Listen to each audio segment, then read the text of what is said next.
What's up, everybody? My name is Maria Day, and I am so excited to do this exclusive interview with Miss Carole Tam, CCIM with Tax Brokerage and Consultant. She's been so generous to give us her time and to tell us a little bit more of an insight about newbies wanting to look into the commercial real estate world. So welcome, Miss Tam. Thank you so much for having me. Hi, Maria. How are you today? I'm so excited. Y'all, she's wearing my favorite color, pink. What?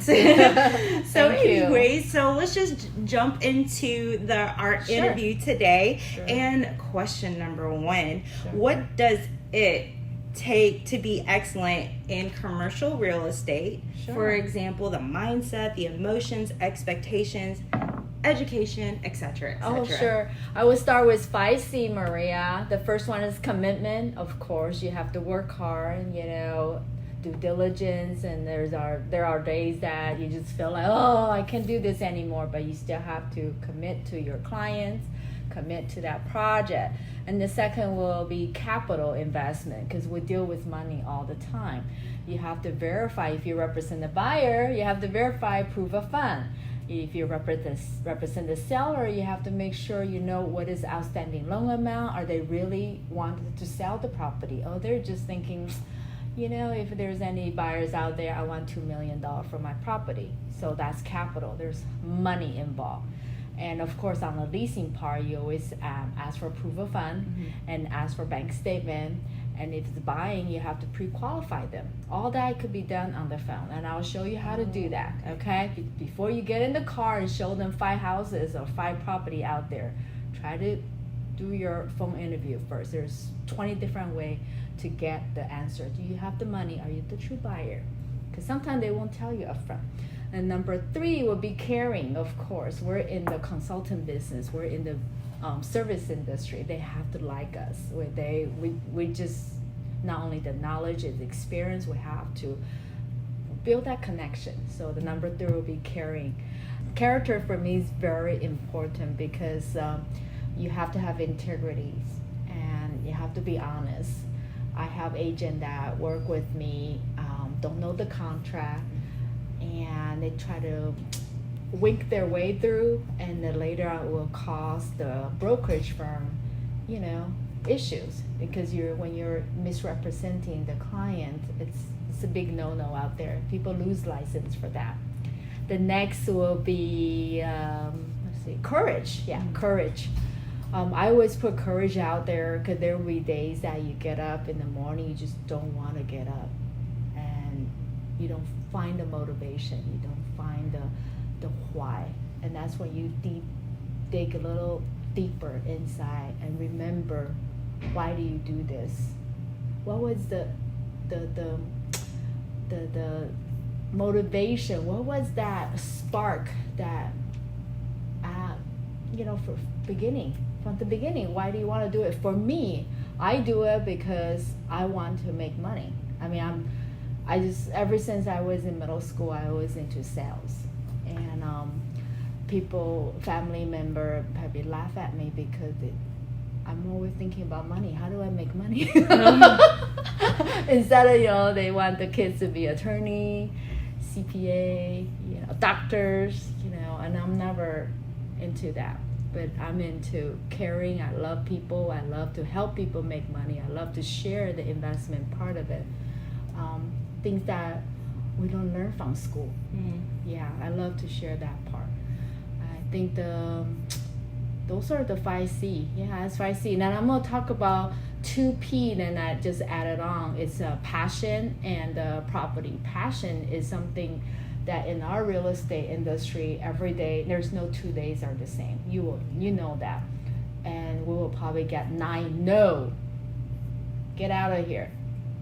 Drop the phone, hang up on you, and before you got 1 yes. In our shopping center and retail and offices building that I'm going to show you, I will tell you, out of 20 showing, you probably get 1. That's why it's so crucial that you do pre-qualification on the phone. You talk to them first.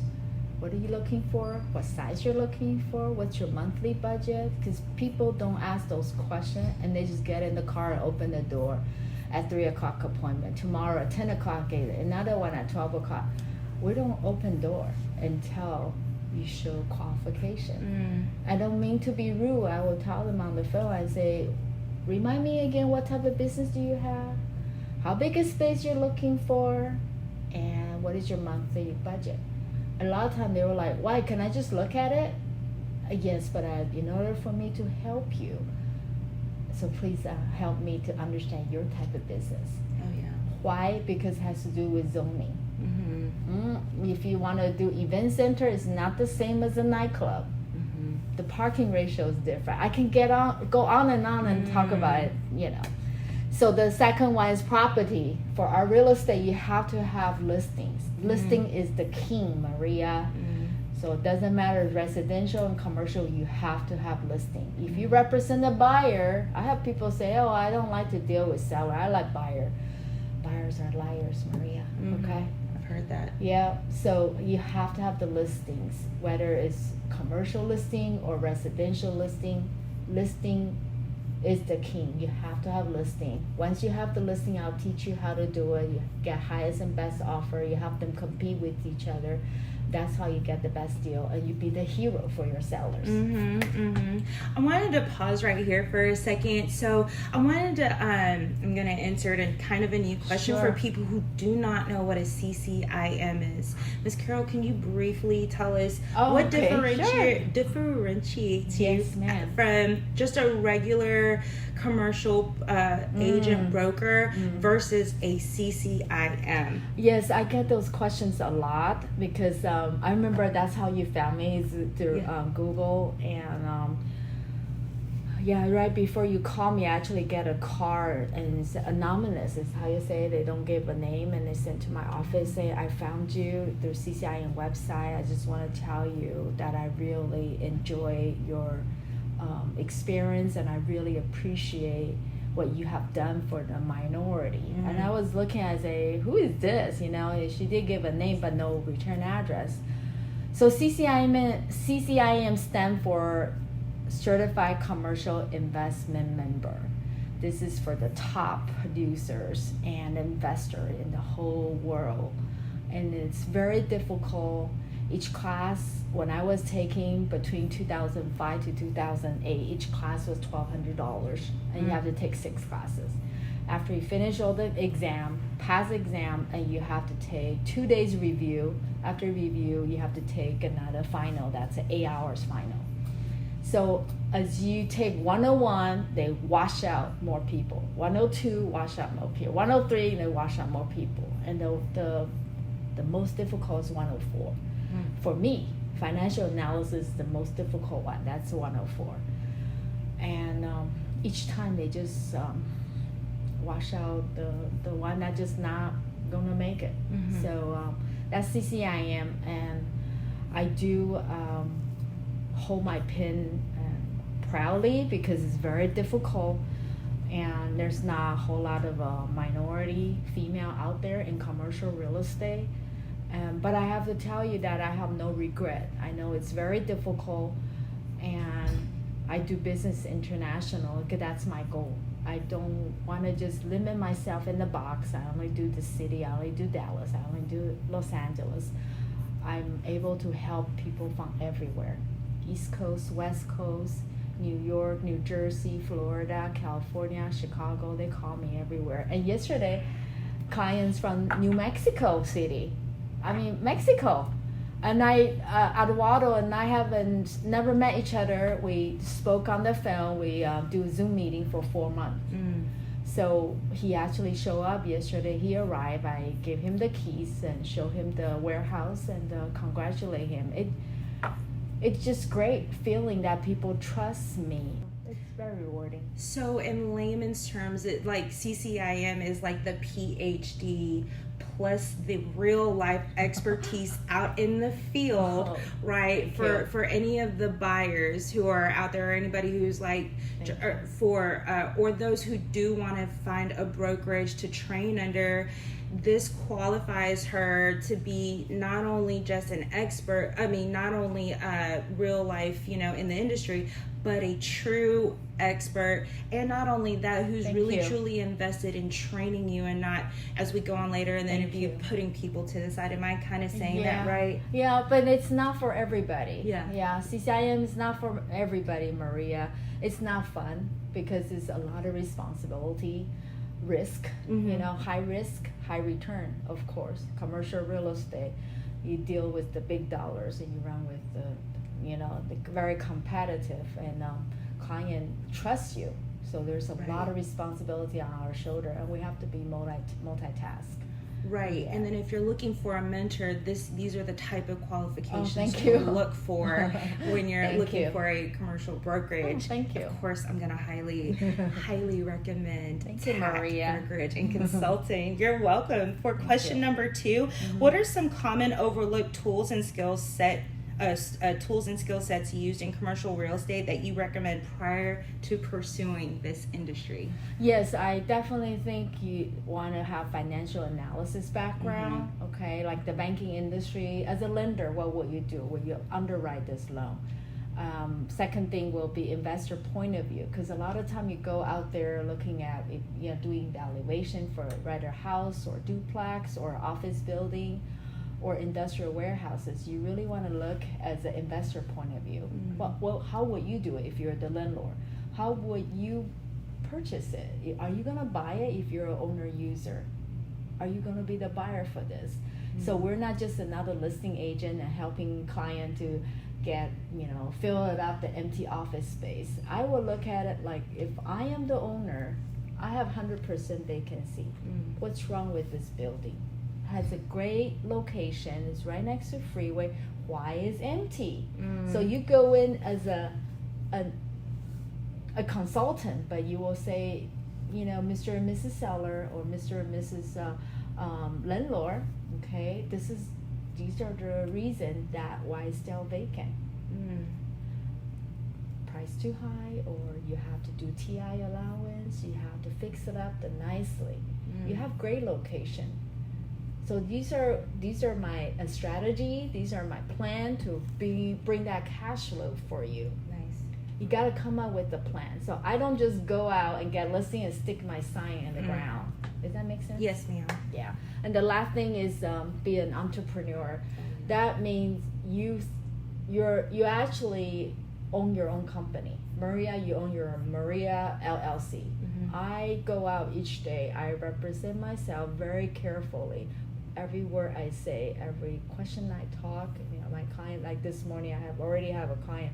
At 9 o'clock this morning, I spent 30 minutes talking to them. I never met them. They want me to do this and that, do that market analysis, and show me the comp. I say, excuse me, let me ask some questions. Let me understand, what are you buying? What's your intent? What's your business plan? What's your background?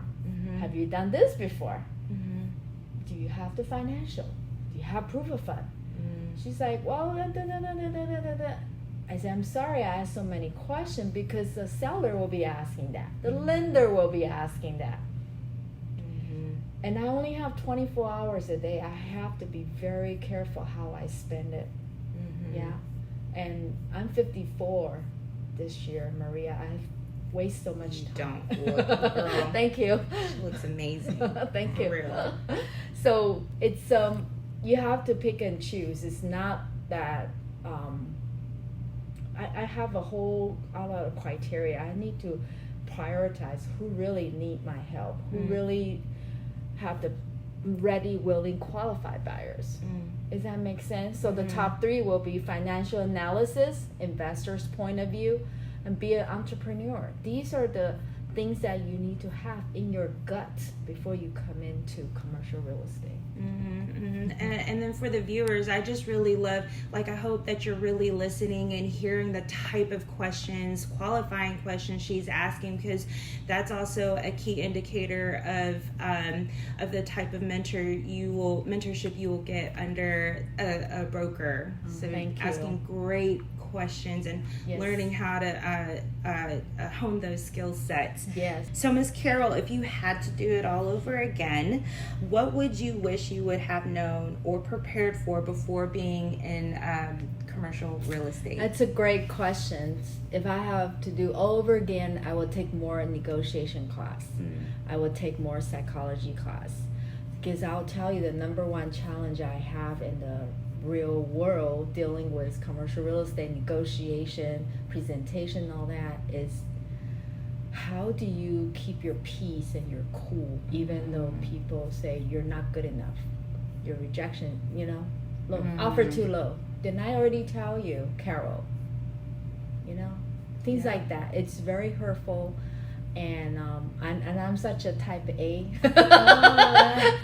I got things done. Yeah. I will tell the landlord, you suppose paying, you suppose do all the TI since last week. Why is not done? Then when we have the client that already signed the contract, you're gonna be behind, and it's gonna be out of contract again. Then we have to do revision. We have to do addendum. So I have to take a deep breath, say, okay, and still make them look like they're the hero. Yes, sir, you're right. You're right. I think if I can do over again, I want to learn that how to handle rejection, how to not react to the anger, the angry people out there. I'll tell you, there are angry people out there because there's so much money involved. They're angry. So I will learn to do that human psychology part of it and listen and still do it sincerely and still have them listen to me because I know what I'm talking about without that personality conflict. Is that make sense? Yeah. Psychology. You just need the tools, and not only to understand people, but for yourself, for self-preservation, to continue for the long haul. Yes. And for your family. I mean, you're a family woman. Yeah. To not let it affect your family's well-being. So people like you and me, we're passionate about life. We're passionate about people. We meet people, we're just loving them already. So we have to be careful sometimes not to give so much. Oh, yeah. Yeah, does that make sense? Yeah. And I'm a mom. I feel like every client is my child. I want to take care of them, protect them. Remind them again. That's Doesn't nice. matter what age. And sometimes clients don't like that. Yeah. Right? But if I don't remind them, I'm not doing my job either. So I gotta find a fine line for that. Wow, that's a very good answer. Thank you so much for that. Wow, that's a lot to chew on. Okay, so question number 4, you guys, we have, what are the most misunderstood concepts and or expectations about practicing both residential and commercial real estate? Yes, I would say number 1 is people jump into commercial real estate because the big money. They will say, oh, it's so much money involved. It's not that hard. So they think they do a couple leases and they do a vacant land, and they're doing commercial. The answer is no. There's a lot more involved.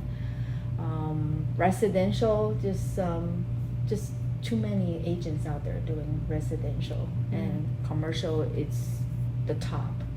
It's difficult, but that's the way it is. So right? prior to your CCIM, Sure. did you notice a huge difference of the gap, like like pre-CCIM to the CCIM holding the designation? Like, did it really truly transform how you conduct your business?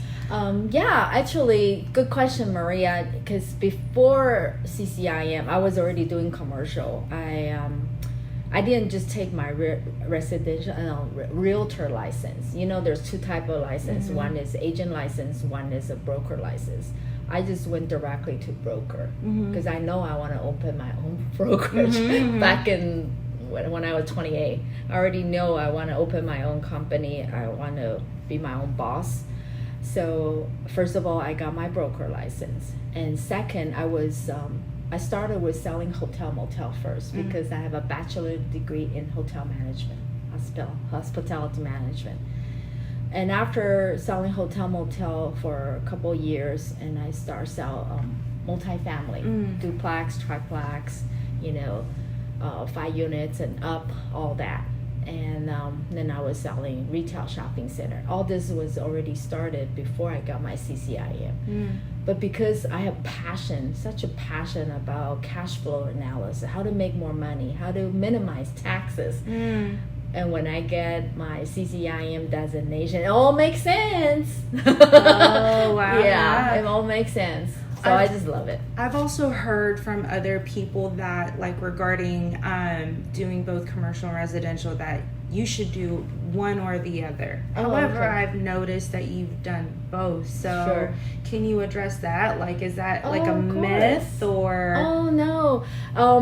If manager and broker tell you not to do commercial, is because if you're not equipped and you're not trained, don't touch it, because lawsuit, liability.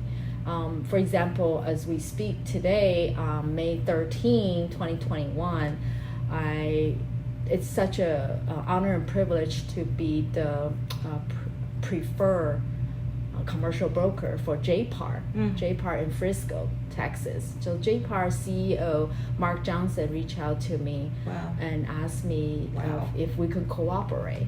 I say sure. He's want me to join JPAR Realty. I say no, Mark. I'm happy. I'm by myself. And he said, well, how do we do this together? I say, I will cut 30% referral fee to any agent from your company. And I will mentor, I will co-listing, I will help them to buy, sell, or lease anything they want. But they have to do the work. So this is the way how you're trained. But brokers out there, if they're not even trained themselves, how are they going to train the residential agents out there? So I told, I have this agreement with JPAR that I take all the liability. I have the E&O insurance. I have the training. I have the experience. I'm a CCIM. I have all the disclosures. So instead of freak out and that your agent doesn't know what to do, what to say, and misrepresentation, it's a big thing. One lawsuit costs $1.5 million for a $500,000 project. It's not worth it. Why even get into lawsuit? So things like that, that's why residential agents don't play in the commercial sandbox. If you're not trained, you're not equipped, and let the commercial professional to do it. Yeah, make sense? Yes. Yeah. So let's notch it down way much. So let's say someone like me, if I wanted to do a hybrid of commercial and residential, can you give us an example of how you schedule your week out to do both, or how did you manage to do that? Well, if you want to join my company, this is my proposal to you. You have to be willing to work, even on the weekends.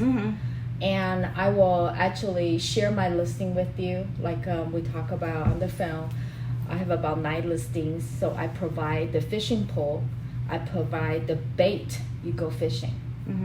Instead of you go into a company, they don't have any listing, no commercial listing is depending on you to go get the commercial listing, and you will be so tired, so frustrated. Yeah, so I provide the bait because I'm already a listing broker. The listing we're gonna go see after this interview in Irving is 78,000 square feet. I cannot possibly be everywhere in Carrollton, Carrollton, Plano, and Richardson, and Irving, right? So I want to train you. So the way you do is, of course, you can do both residential and commercial, because I will train you. And the residential part is easy.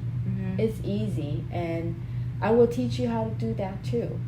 And the commercial is a difficult one. But Maria, the reason you joined me and you asked me all this question because you want to learn commercial real estate. Yes. Right? All right.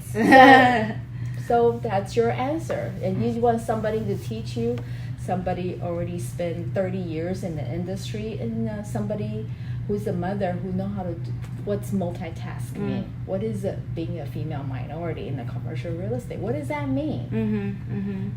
Here we go. And there we have it, you guys. So number 6, Ms. Carole, from your observation, what are the qualities of a great commercial real estate professional that people in the industry admire and respect? Oh, yes, thank you. That's a great question. So in our CCIM family, I have this really good, I will call him a senior instructor, professor. And somebody I respect is because he has the knowledge, he has the expertise, and he has a negotiation skill. All of us have to have negotiation skill. Consulting and counseling skill, because a lot of time we have to listen. Okay, and the last one is the ability to mentor, teach, and share, doing teamwork. So when you ask that question, there's so many CCIM in our CCIM family. They're willing to teach and share, and the knowledge is already there, the expertise already there. Everybody is specializing in something in different market, and when we come in, we're able to share the knowledge.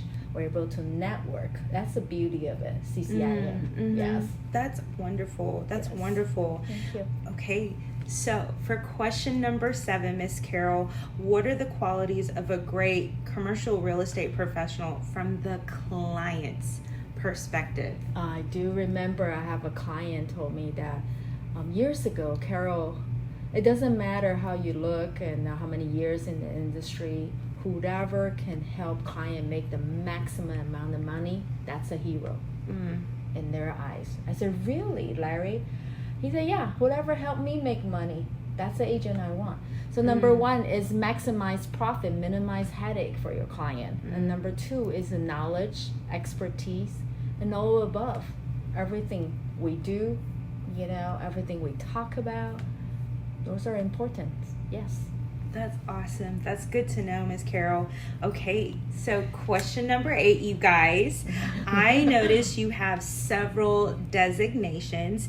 How essential is it to consider pursuing different designations? Okay. And why did you choose those particular designations? So the story of CCIM was because in 2005, I was already selling hotel, motel, shopping centers. And the manager at that time somehow saw the potential in me, and he said, look, Carole, you should look into CCIM. I said, what is that, right? And he said, just like Harvard University, it's the top. You gotta look into it. So he shared the website and I started looking. And of course, I'm such a driven person. If I found out that's my niche and that's my why, I started with CCIM introduction class. And I just take 101, 102, 103, 104, nonstop. I didn't give up. That's just the way I am. Either I do it or I don't. Once I commit it, I will finish it. And the second one is a certified negotiation expert. I just love negotiation. If there's more classes on advanced negotiation and study personality or body language, I want to take them all. Right. Yeah, and especially different culture. Have you noticed different culture? You negotiate different way. Certain culture, they think it's fun to negotiate for 50 cents for $500. Short sale specialist. That's another one I had in 2008, 2009, 2010 because the market crashed, and we have to have adaptability when the pandemic like this, when the market is not doing well. You have to think out of the box, not just the same traditional way. Stick a sign in the ground and do the call and do the showing, open the door. No. You gotta do so much homework behind the scene before you even put the listing up there. I'm talking about commercial. Yeah. Okay. Yeah. Due diligence. Do your due diligence. And when you find out something that other agents, other listing broker before you didn't find out, that's your successful point. That's your turning point. Does that make sense? Yeah. Because why that group hired 2 different broker before me, and I reject them 3 times on the phone, they still come back to me. There's something that in me fire it up, and they want that energy, and I better prove it, right? Yeah. Because my job is to get maximum profit, maximize the profit, minimize the headache for the client. If an investor is not making money, why are they doing? Are they doing this for charity? No, they want to make money. This is called passive income. I got all fired up because when I see empty building, when I see beautiful strip center or office building, and it's empty. Mm-hmm. You got to think, and there's no excuse say, oh, it's pandemic, everybody's working from home. No, you got to turn that into cash. The spiders and the mosquitoes not paying rent, right? Mm-hmm. You have to pay the utility, keep the HVAC running. Mm-hmm. Janitors still come clean the restroom. So these are overhead. Property tax. Talk about property tax. It goes up 10% every year. Who's going to pay for all this? Not the cockroaches. That's for sure. So what I think I'm hearing you say is that the more designations has offered you the tools and the skill sets to be pliable, to maneuver in any kind of market, and to just bottom line, just give your Maria, I'm such a believer in education. Mm-hmm. I really believe we learn through books and through experience, through other people's mistakes. So I always sign up for classes. It's just me. Mm-hmm. But again, if you have all those designations, you and I know the people have all kind of plaque and the trophy on their wall, but they don't know how to talk to people. They don't have social skills. Mm-hmm. Then you defeat the purpose, because you're in commercial real estate. You're in real estate of helping people. Mm-hmm. Does that make sense? So yes, turn all that education, certificate into something you can help more family, more investor.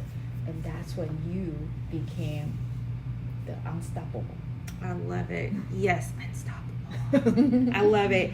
Miss Carole, so we are on question number 9. Yes, ma'am. And what are the essential qualities, characteristics, skills, and experiences that you are looking for in a commercial real estate professional to work at your firm? Yes, integrity is number 1. Yeah. Like I say, don't misrepresent client. Disclosure, buyer have to sign, seller have to sign every page.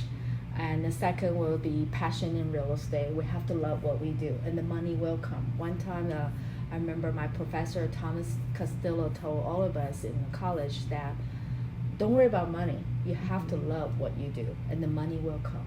Mm-hmm. I always remember that. In commercial real estate, as a new licensee, you join, you might not make any money in the first 6 to 9 months, but you have to stick with it.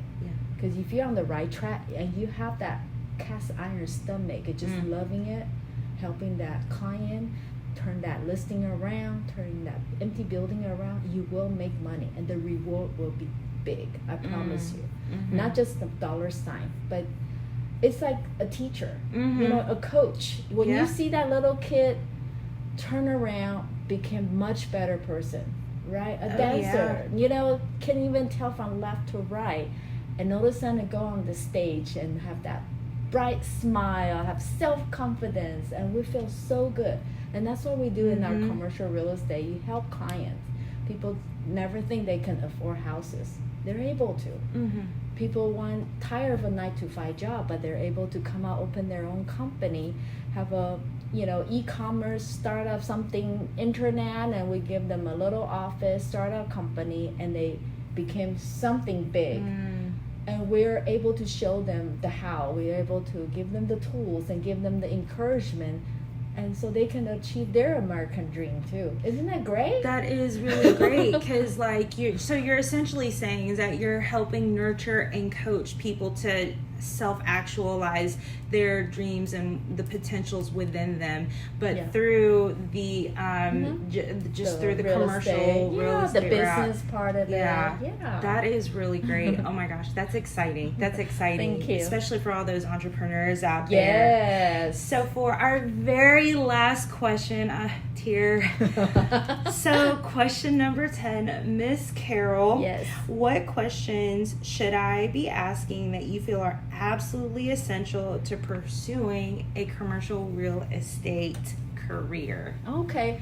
So I feel like when a new licensee come into the real world, they should be the one interviewing the company out there, not the other way around. I interview company. I know what I want. I know what I'm looking for, and I'm willing to work hard. So there's so many agency out there, and be very careful what they promise you. I made mistake twice, and I did a signing bonus at the end. I have to give it back $2,000. I was happy to give back to them because they were that was their negligence of forgot to process my commission check for 4 months because secretary put it in the drawer and forgot. And they couldn't find it. Called all over town, the headquarters and different office, nobody get it. Second mistake I did was another company, and I realized I know contract and the disclosure more than the manager. That's when I realized, I cannot have my license with the company. Just look for number. Hurry up, Carole, close the deal. Go to the closing table on Thursday. I'm like, I cannot do that. My seller will not go to the closing table on Thursday if a buyer has an initial seller disclosure on page 3, 4, and 8. It's missing document, and the buyer has not done final walkthrough. So these are the things that I'm really careful about. I'll give you one tip, Maria, is that long time ago I took a class, and the professor was saying that in order to minimize lawsuit is protect your client is one time a judge actually told him that people come to my court all the time and complain. He say this, she say that, he said that's not fair, whatever. And the judge say, whoever has the biggest file will win. Why? These are the evidence. So verbal means nothing, Maria. Always in writing. That's why I'm very strict on disclosure. Everything had to be signed, initial, every page by both parties. Does that answer your question? Yes, ma'am. Hey, details. I love it. Cover your what. So before we end it officially, I have a question for you. Sure. Tell us a good story, like a happy story that, that a really good story about commercial real estate, like an experience that you had. Okay, I'll start with a residential.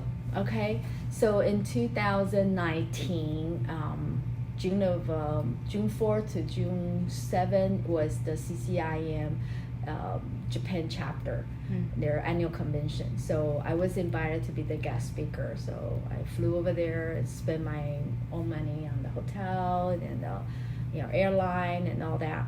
So when I was speaking, of course there's audience and there's a translator for English to Japanese, all that, Japanese to English. And moving forward, in January of 2020, this is right before COVID-19, I got the call from one of the Japanese investors, probably listened in the audience, and said he's coming to Dallas. I didn't take him very seriously, and he did. He showed up in my office, and we spent 3 days driving all over town, and his budget was $250,000. Okay. That's all. Yeah. And I said, would you please give more money, because $250 is not going to get you anything. I showed him all the houses in McKinney, Frisco, and Allen. They're all secondhand. He didn't like any of them. On the third day, we finally found a brand new house, but it's the last one. They haven't been built yet. So the happy ending of this is we were able to wait 9 months for the KB Home to build a house. Oh, nice. And he was a cash buyer. He's from Japan, international client. Wow. Through CCIM, and we actually closed in September, and in October, like 5 days after I put the listing on the MLS, we got 2 potential tenants. So the market rate was $2,100 for a brand new house, 3-bedroom, 2-bath in Frisco, and I actually was being very aggressive because we were the only brand new house for lease. So I asked for $2,500, and we got it for $2,400. Wow. So it's over the market rate. And she signed an 18-month lease. My Japanese client, to this day, still very happy. International business again, CCIM. Wow. Residential, and it shows that I go out of my way to take care of client, and they know they can trust me. And when they say, Carole, I trust you, Carole, I'm like, I have to go to the moon to get this stuff for them. So you will build relationship with your client. They became friend became client became friend. Maria, they will be like, look at your eyes, say, but Maria, I trust you. You take care of it. And you'll feel like, oh, wow. True story. This is success story. Maybe I want to share with all of you out there, the reward is not just the money. It's the relationship, it's the friendship, it's the trust that there's a purpose, bigger purpose for all this. Absolutely. Oh, Miss Carole. You guys, thank you so much for sticking around with us. Thank you. Again, my name is Maria. This is Miss Carole Tam, CC. I am with Tam Brokerage and Consultant. Thank you. We want to give a special thanks to Jeff Duffy of Fidelity National Title, and David Whoop, for whoop. shooting the video. Ow. Thank you so much, and please stay tuned. Or check out our website, caroletam.com, CaroleTam. Thank you very much. Awesome. Bye.